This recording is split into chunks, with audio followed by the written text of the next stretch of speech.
Bonjour à tous, j'espère que vous allez bien. Bienvenue sur ma chaîne Retour aux boucles. Aujourd'hui, une fois n'est pas coutume, nous n'allons pas parler cheveux, mais nous allons parler problèmes de peau. Et oui, pour celles qui me connaissent, savent que je suis passée par des moments très difficiles avec ma peau. J'ai eu des problèmes d'acné depuis l'âge de 19 ans jusqu'à il y a encore quelques semaines de cela. Il faut savoir que je ne suis ni médecin ni dermatologue, donc je vous conseillerais tout d'abord de consulter un professionnel pour savoir plus exactement quel est votre type de problème qui vous donne autant d'acné. En tout cas, dans la vidéo d'aujourd'hui, j'aimerais vous montrer que j'ai réussi à passer de ça à ceci. Et j'aimerais partager donc avec vous quelques trucs et astuces pour vous aussi améliorer l'état de votre acné. Alors, comme je vous ai conseillé, il faudrait d'abord consulter un dermatologue et un médecin pour voir d'où peuvent provenir votre problème de peau, car cela peut être plus grave que ce que l'on pense. Alors j'ai fait les deux, j'ai consulté une dermatologue, plusieurs dermatologues et j'ai également consulté un médecin. Donc j'ai fait un test hormonal pour voir si j'avais un souci avec mes hormones. Grâce à Dieu, mon problème d'acné ne venait pas de là. Donc une chose d'écartée, donc ce n'était pas une acné hormonale. Dans un deuxième temps, j'ai consulté plusieurs dermatologues qui, pour la plupart, voulaient me pousser à soit reprendre la pilule, chose que j'ai arrêtée depuis au moins peut-être 5 ans, 5-6 ans, et soit prendre des médicaments super forts qui sont déconseillés, surtout aux femmes qui, après un certain âge, souhaiteraient avoir des enfants. Donc voilà, moi j'ai décidé d'arrêter la pilule, de ne pas prendre ces médicaments super forts, de faire le test hormonal pour vérifier les taux d'hormones et essayer par moi-même de changer mes habitudes, soit alimentaires, soit quotidiennes, pour améliorer l'état de mon acné. Et voici les astuces que j'aimerais partager avec vous. J'ai pris quelques notes pour être sûre de ne rien oublier. Donc dans un premier temps, les copains, les copines, commencez votre journée avec un grand verre d'eau. Voilà, rien de mieux que d'hydrater notre corps. Ensuite, si j'essaye de prendre par les étapes de la journée, donc le matin on va se laver le visage, donc bien évidemment utiliser un savon adéquat pour problème acnéique, pour peau acnéique. Moi par exemple j'utilise un savon qui contient de l'arbre à thé, donc c'est un antiseptique qui fonctionne super bien pour moi.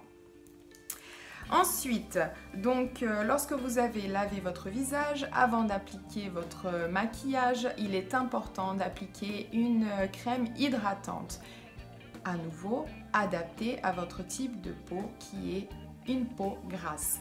Donc vous appliquez votre crème hydratante. Ensuite, avant le maquillage, surtout si vous êtes comme moi avec des petits soucis de pigmentation, d'hyperpigmentation, il est important d'utiliser une crème protectrice. Donc en ce moment, j'utilise une crème protectrice 50 pour problèmes, pour des peaux à problème. Et je peux vous dire qu'on voit énormément la différence.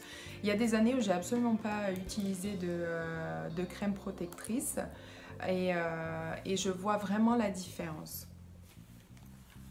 Ensuite, bien choisir son maquillage. Bien évidemment, il est super important de faire attention aux marques, aux produits que nous utilisons sur notre peau au quotidien.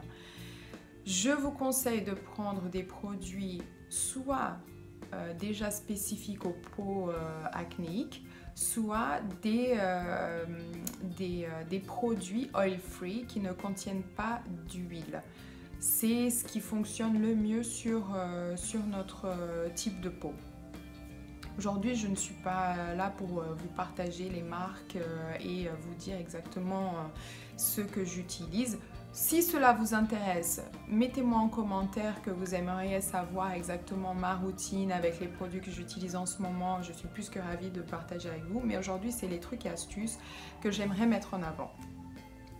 Donc ensuite, pendant la journée, s'il vous plaît, continuez à vous hydrater. N'oubliez pas qu'il est conseillé de boire 1,5 litre à 2 litres d'eau très souvent. Nous ne le faisons pas. Par curiosité, j'ai téléchargé une petite application pour savoir combien d'eau je buvais par jour. Moi qui disais à tout le monde, ah, je bois assez d'eau, je suis sûre que les 2 litres, je les bois tranquillement.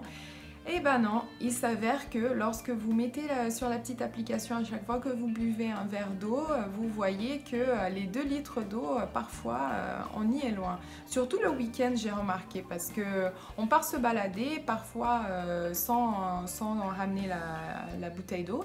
Et on se rend compte qu'on se balade, on marche, on fait ci, on fait ça et on s'hydrate absolument pas. Maintenant, j'ai pris une bonne habitude, c'est qu'à chaque fois que je sors de chez moi, je sors avec une petite bouteille d'eau. Comme ça, je suis sûre d'avoir de l'eau tout le temps et de pouvoir m'hydrater à n'importe quel moment.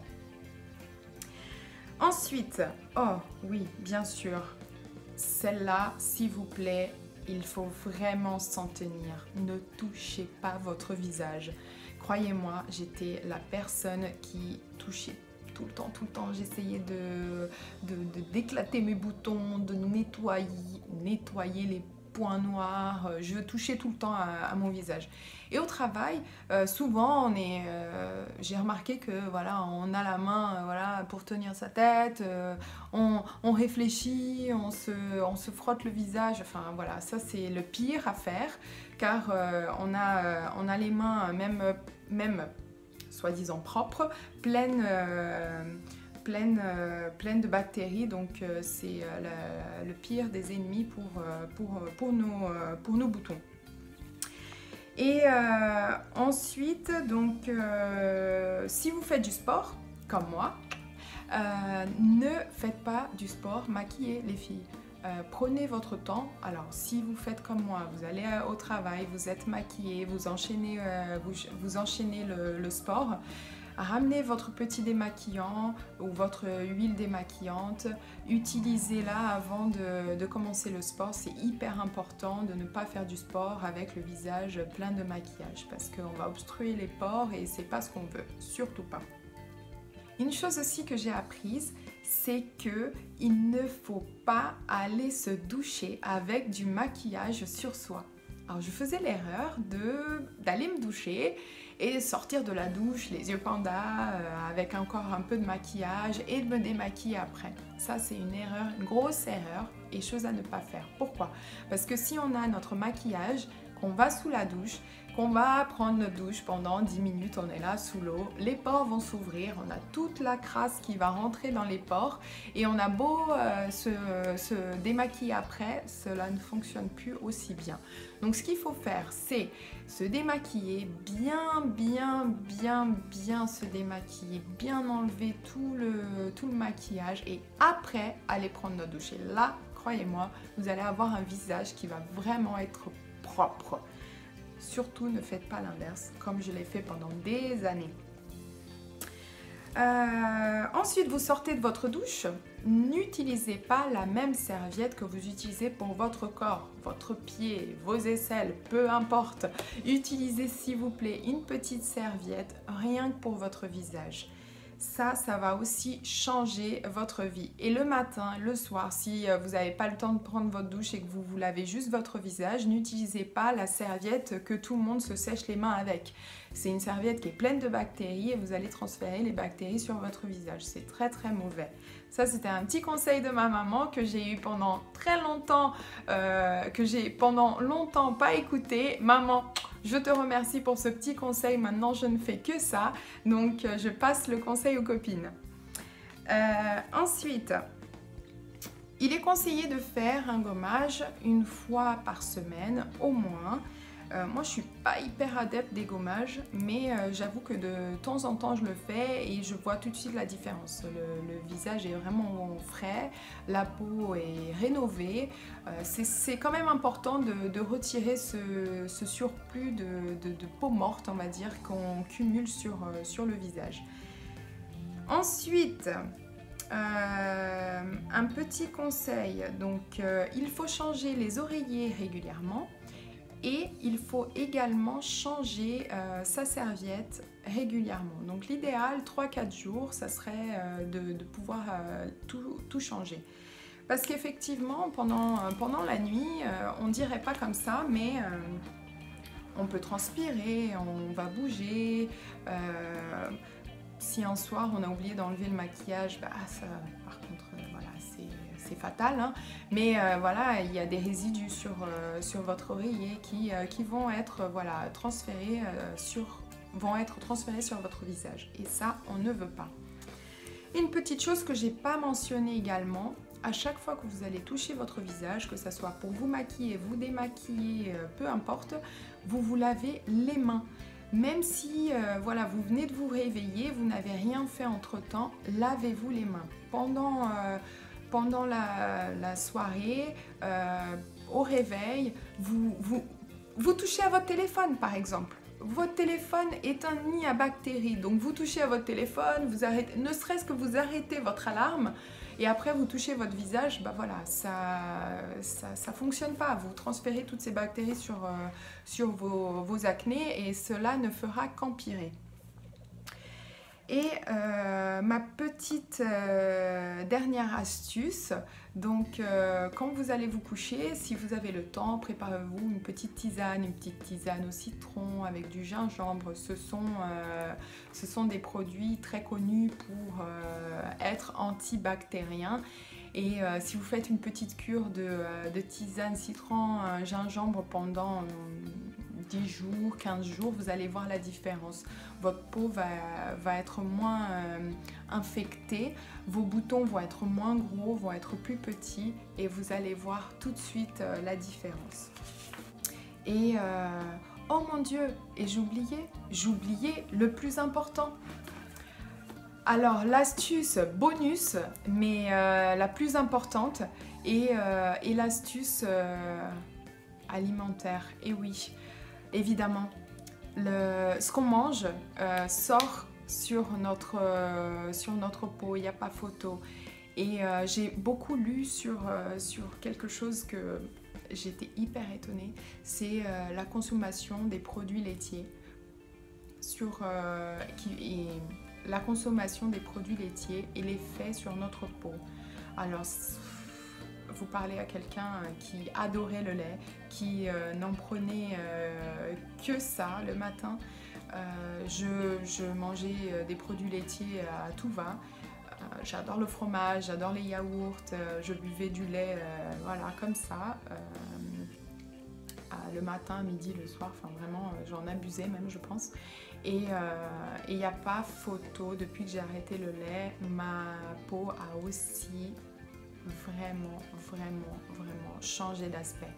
Donc je n'ai pas fait de test allergique ou quoi, donc je peux pas vous dire si je suis allergique aux produits laitiers ou pas, mais en tout cas, faites le test. S'il y a quelque chose que vous mangez le lendemain ou 2 jours après, vous avez des boutons, vous pouvez être sûr que c'est un effet secondaire de ce que vous mangez.